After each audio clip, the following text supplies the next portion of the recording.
Hello, Steve White, Trickboy 89 for Steve Arts 89. Well, I am mourning Star Trek at the moment.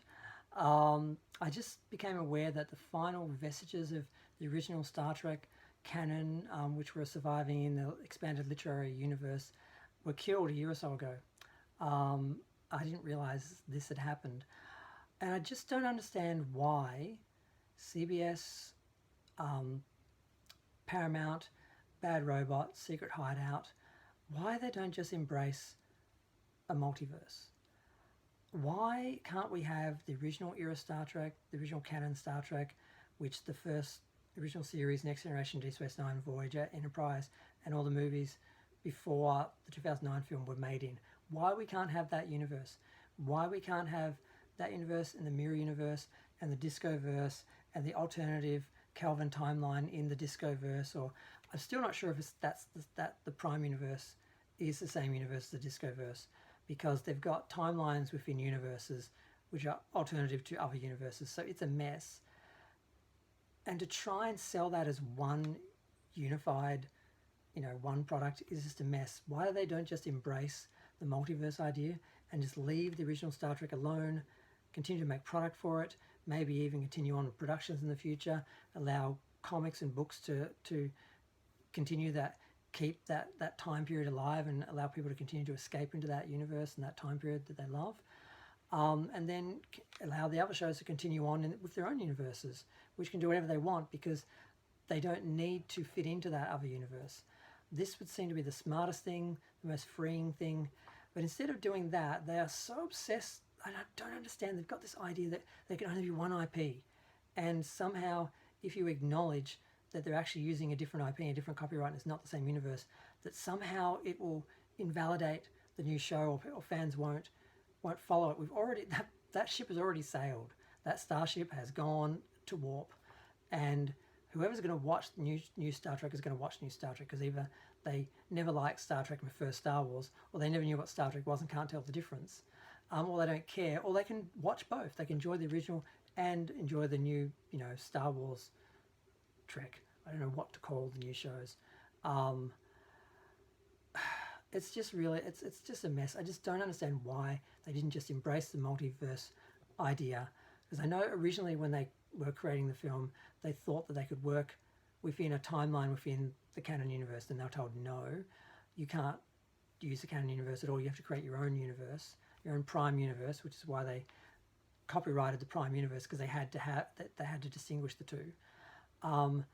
Why they couldn't just have them exist at the same time and have fans have the best of both worlds. I wouldn't be as bothered by looking into these other shows if I still had the original Star Trek, because when they fail, I've still got the original Star Trek. Whereas if this is all I'm left with and it falls so short of actually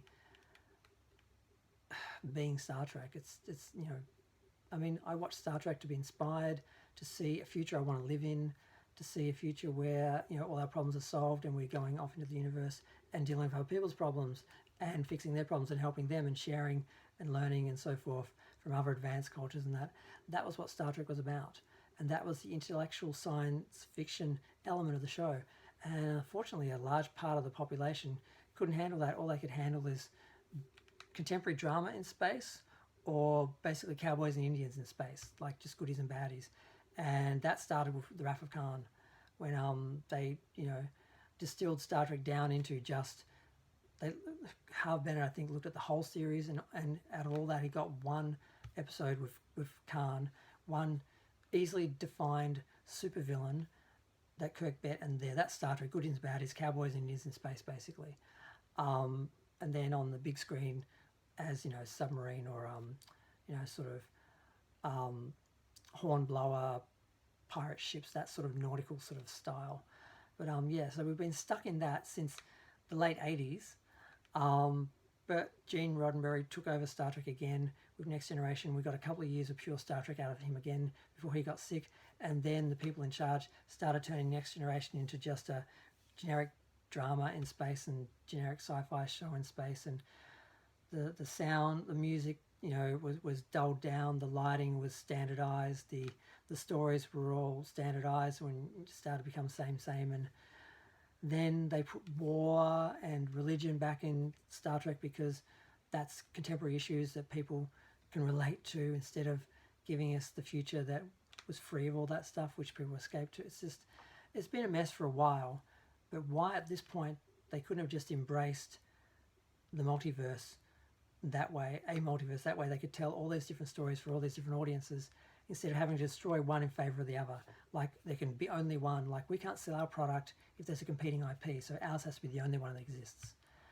It's petty, it's sad, and unfortunately that's how corporations think, and that's what's running Star Trek. Not an artist, not fans.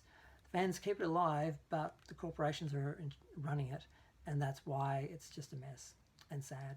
And I had to need some YouTube therapy. I need to talk about it for a minute, but I'm going to go. Feel free to share, like, comment, subscribe. Let me know what you think of the end.